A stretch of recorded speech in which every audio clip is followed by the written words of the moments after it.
crypto platform just got caught faking Canada's own regulator logo to convince people it was legitimate. And the scary part is, most Canadians wouldn't have known the difference. I'm gonna show you the exact 3-step check that would have caught it in under 2 minutes. I'm your crypto compass. Let's get your bearings. By the end of this video, you'll know exactly how to verify any crypto platform is actually registered in Canada, using the same public tool the regulators use themselves. But first, let's look at what just happened, because it's sneakier than you'd think. CIRO. That's the Canadian Investment Regulatory Organization, the body that oversees every crypto trading platform legally allowed to serve Canadians, just issued a fresh investor alert. A fraudulent platform calling itself Dominion Peak had been quietly using CIRO's own logo and branding on its website, implying it was registered and regulated when it wasn't registered at all. And it's not a one-off. CIRO also flagged an ongoing wave of scammers phoning and emailing Canadians while pretending to be actual CIRO or IIROC staff, using that false authority to push people into moving money. This is a different trick than the AI deepfake celebrity scams we covered just a couple of days ago. Those use a fake famous face to build trust. This one fakes the government's own stamp of approval, which honestly, for a lot of people, is even more convincing. That's the open question I want to answer today. If a scam can literally wear the regulator's own badge, how do you actually tell what's real? Stick with me, because the answer is simpler than you'd expect, and I'll walk you through it step by step in a minute. Here's why regulator impersonation is such an effective trick. Most Canadians have never actually looked up what CIRO registration looks like. They just trust the logo on the screen. A celebrity deepfake asks you to trust a person. A fake regulator logo asks you to trust an institution. And institutions are exactly what we're taught not to question. That's what makes this version of the scam so dangerous for beginners especially. Right now, sentiment around crypto overall is still cautious. The Fear and Greed Index has been sitting in fear territory for weeks as markets react to Middle East tensions and shifting Fed expectations. And that matters here, because scammers lean harder into fear-driven urgency and trust-based shortcuts exactly when the market feels uncertain. People are more anxious, and anxious people skip verification steps. So let's fix that right now.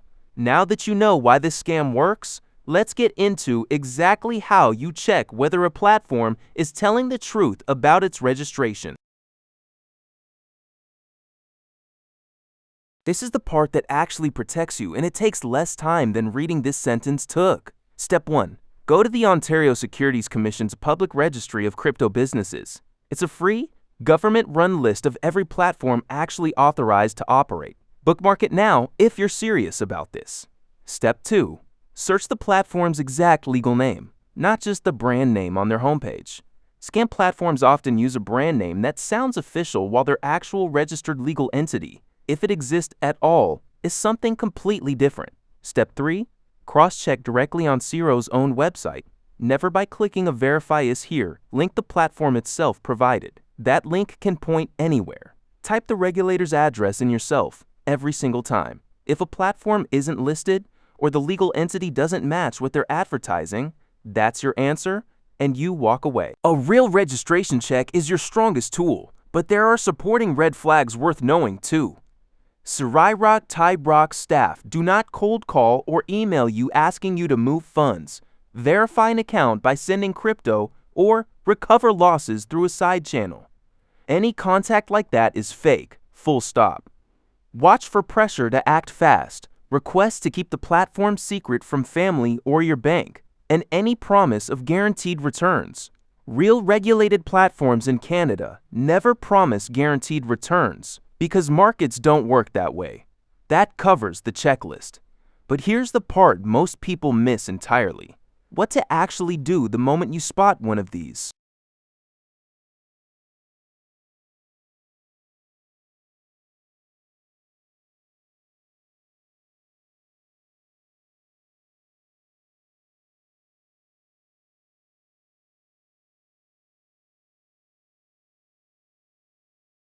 If this kind of practical no-hype breakdown is useful to you, hitting subscribe means you'll catch every one of these as they come up. I track Canadian crypto safety every single week. If you find a platform faking a regulator logo, or you get contacted by someone claiming to be CIRO or HIAP, report it directly to CIRO through their official alert page, and separately to the Canadian Anti-Fraud Center. Don't engage further, don't send any verification payment, and don't click anything the suspicious contact sends you. Screenshot what you can, then walk away and report. That single habit, checking the registry before you deposit a single dollar, is the difference between being a target and being one step ahead. So, here's the answer to the question I opened with. Even when a scam wears the regulator's own logo, a 2-minute public registry check is enough to see through it. Every time, for free, no exceptions. If you found this useful, subscribe and hit the bell so you don't miss the next one. Next week, I'm breaking down another angle Canadians keep asking about. What's the strangest crypto scam attempt you've personally seen or been targeted by? Drop it in the comments.